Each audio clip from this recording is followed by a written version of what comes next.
everyone, my name's Emma and I'm a second-year medical student studying all the way in Australia, and yeah, med school is really expensive. Being an international student makes it that much more expensive, and in this video I'm going to outline how I am paying for my medical degree.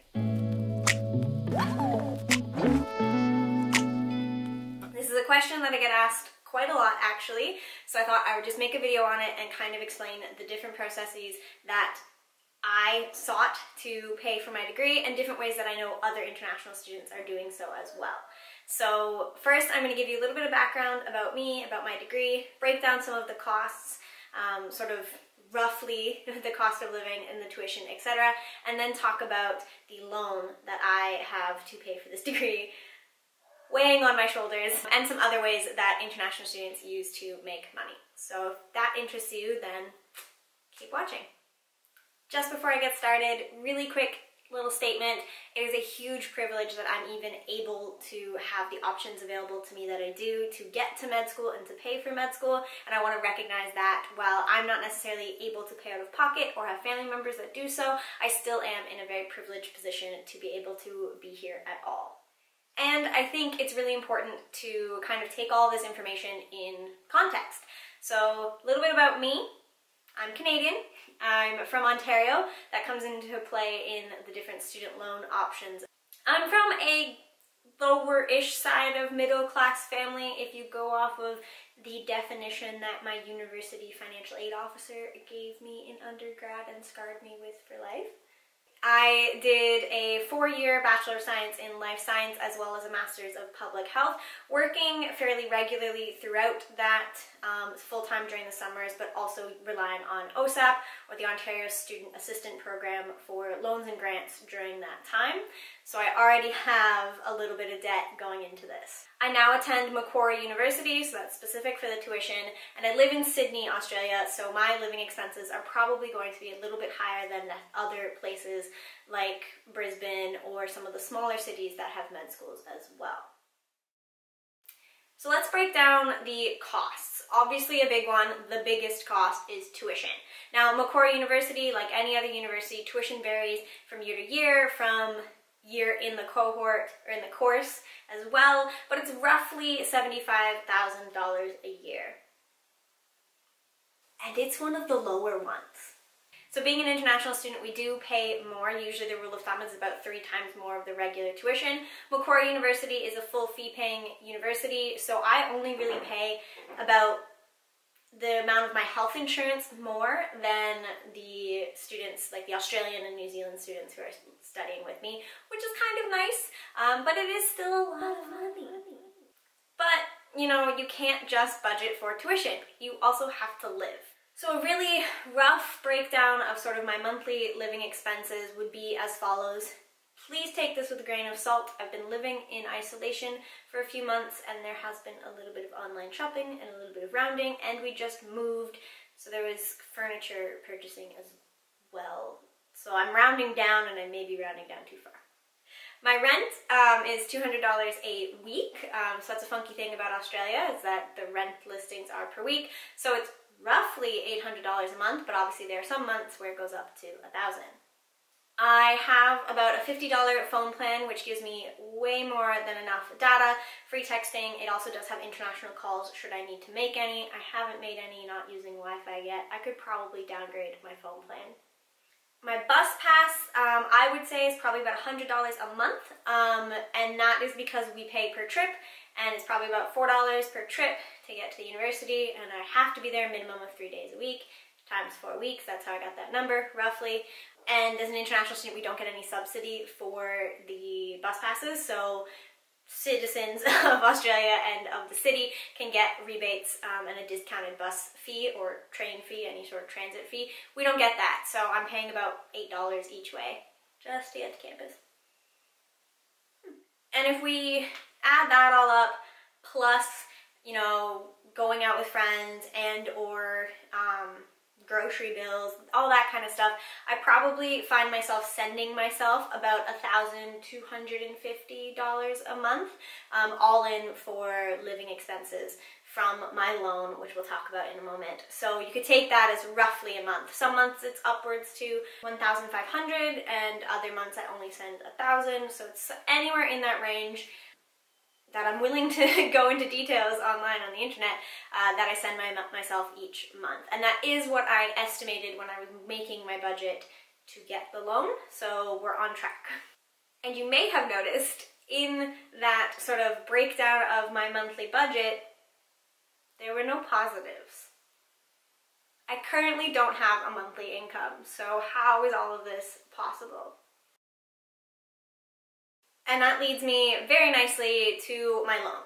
So the loan that I'm very fortunate to be able to have, co-signed with both my parents and my grandma, thank you to them, is the only reason why I'm able to afford to be here and why I'm able to pay tuition and live and not have the stress of a job on top of all of that. So with both my parents as well as my Nana as co-signers, I was granted a line of credit of $400,000 through CIBC, and I believe that is the max of this kind of line of credit. How it works is essentially once you're approved and you're going to school, every year you get access to the $100,000, and every year that you prove you are still enrolled, and once you can no longer prove you're still enrolled or you run out of money, you gotta start paying it back. This loan from CIBC is allowed to go up to that much because it is a specific loan targeted towards students seeking international dentistry, medicine degrees, like that, professional degrees that can be quite expensive. And it is called, I don't want to get this wrong, the Professional Edge Student Line of Credit. So if you're going to a CIBC and you want to ask about it, that's what it's called. Obviously it's very specific on your co-signers, your own credit, which I have none and I am just loans in debt, and who's able to support you in signing for it as well and defending that you will be able to pay it back. I do think that from hearing what other international students have told me, they're willing to take quite a few co-signers. It just means that that gets kind of complicated every year that you have to re-sign. So I do have to go back to Canada, I mean I would anyways, every winter with my confirmation of enrollment and re-sign the agreement and everything.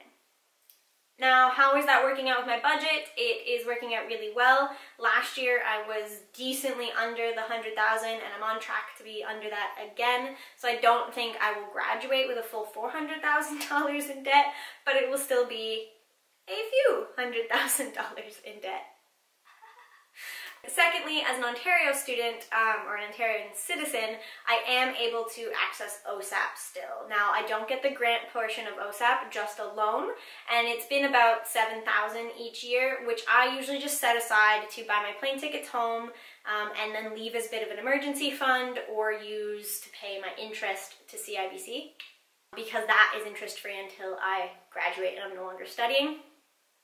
But it's nice to have that there to know that, you know, if my laptop just smashed, I would be able to quickly replace it because I have that money set aside, and I always know that I'm able to afford multiple tickets home if I need to, or by the end of the year, take that and travel a little or something like that as well. And what are your other options? I am once again asking for your financial support. If you don't want to take on a loan that is that big, or you're not approved for a loan of that size, or you just don't want to be relying only on the loan, fully understand it. First and foremost, you can obviously work. As an international student on our visas, we are allowed to work, I forget the exact hours, but work a decent amount. I have plenty of friends that do that while in med school, and you can use that to, you know, supplement your monthly income and have sort of your monthly budget relying more on your work hours, and then the loan can just be there for tuition and you'll graduate with, you know, a lot less owing. And a lot of places in Australia will hire international students, especially if you can prove that you're going to be here for 4 years, or you can work with tutoring agencies, you can do online tutoring. There's lots of options, all with which fit under our visa, so is allowed. Secondly, there are some scholarships available. I would not say to rely on that. When I was going through the application process, it did seem like Griffith had the most available of the schools that I researched scholarships for international students. What you have to remember is, being an international student, there simply just isn't a lot of scholarships available to us because the school doesn't need to necessarily invest as directly in us We kind of are an income earner for the school, so why would they give us more money? And any sort of scholarship that comes from Good Samaritans donating back to the school, those Good Samaritans want to see it go back to people like them, which is often, you know, in Australia. It works the same way in Canada. It's just how the cookie crumbles for international students, but there are scholarships available, and you should definitely look into it at the school of your choice or while you're researching your schools, because that can save you a few grand every year, and you know, that makes a big difference. So that's my cat out of the bag about how much it costs for me to be at med school, how I'm affording it, and a little bit about my, you know, monthly expenses. I also have to feed this one and Tuesday. I hope it helps. I hope it enlightens you. Obviously, this is just my journey. You can definitely research other banks and see other options as well, but it's how I've made it work. And when we get to 4th year, we'll talk about paying all of this back. So in the meantime, if you want to see more videos about how I manage med school, how I'm going throughout all of med school, then please subscribe. You can do so down below. Leave any comments you have if you have more questions about budgeting and finances in med. And yeah, I will see you in the next one.